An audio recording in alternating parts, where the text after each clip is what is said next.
Good morning, everyone. A warm welcome to our Sunday morning. Shavua Tov, Gedvach. Hope everyone is well and had an enjoyable Shabbos. I'm just going to wait for people to come on. Bear with me. Today's program, as always, is dedicated to the memory of all of those who have a yort site today that they are commemorating, and also in memory of all those that we are saying Kaddish for throughout the year. Good morning, Clarice. Good morning, Eitan. Good morning, all those that are still joining us. As you can see, I'm not in my normal program, my normal place.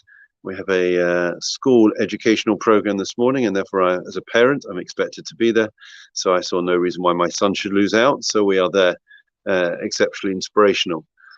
So if we think about it, if we look at Eurotunnel, and we look at Folkestone, you'll see that there in Dover, there are huge tailbacks.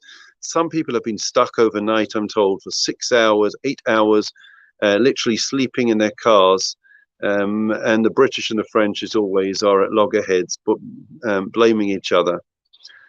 Now, if I was to ask any other people, I don't think they would want an interview now, but if I was to interview anybody at Dover, and I said to them, "Oh, tell me something. You know, you're waiting in line to go on the ferry or to go on the Eurotunnel.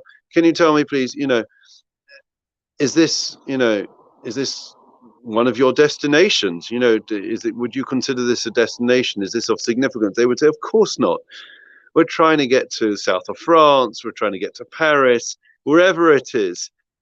We didn't intend to spend any time here, and it's a huge frustration, and there's no importance to us whatsoever." I don't think they'd use that language. They may be a bit more blunt, but there you go. So it's interesting because journeys is very much the topic of conversation when it comes to Matos Maseh, this coming week's Torah portion. And there are 2 points that we can glean from the description of those journeys. We know the Jews were in the wilderness for 40 years, and they made umpteen stops along the way, pit stops along the way, where they spent time before making a camp, spending some time there, and then moving on. Now, what Rashi points out is that there was a tremendous kindness that the Almighty performed. Instead of all the, excuse the train in the background, instead of all those journeys, though, being spread out, sorry, we'll wait for the train. So that happens when you're at the back of monks. Instead of all those stops along the way being spread out, so they would have to uproot themselves and then a few weeks later do it again. It was rather at the beginning, at the end. For the most part of the 39 years, they, despite the fact that it was a punishment to be in the wilderness rather than in Israel, it was nonetheless, it was with kindness. And therefore we have to know whatever we go through, there's always kindness. We just need to look for it. The second point is that why do we need to know the names of all those stations along the way? Isn't it the destination that's important, Israel, not the stations along the way? And the answer is that wherever we find ourselves in life along any stations, any pit stops that we make along the way of the journey of life, we may feel, well, that's not where I'm trying to head to. That's not significant. I'm frustrated. I'm upset. I didn't want to spend my night in Folkestone or in Dover. I wanted to get to Calais. I wanted to get to Paris, to south of France, to Antibes. That's not the case. Wherever we find ourselves in life, we are positioned there. God Almighty wants, if we are there, it's because we're meant to be there.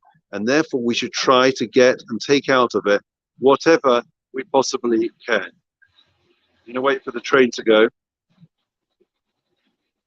And therefore, each of those stops, each of those pit stops that we read about the Jewish people finding encampments along the 40-year sojourn in the wilderness, it is mentioned. You know why? Because it had significance. There was something to be gleaned, something to be learned, something positive that came out of that experience, even though it wasn't the final destination. So please God, we should all take this lesson to heart and to be able to learn to enjoy the journey along life. Hopefully, it won't be as frustrating as the journey of those that are stuck at Folkestone and at Dover. And we wish them well. Please God, they'll get through to the other end speedily.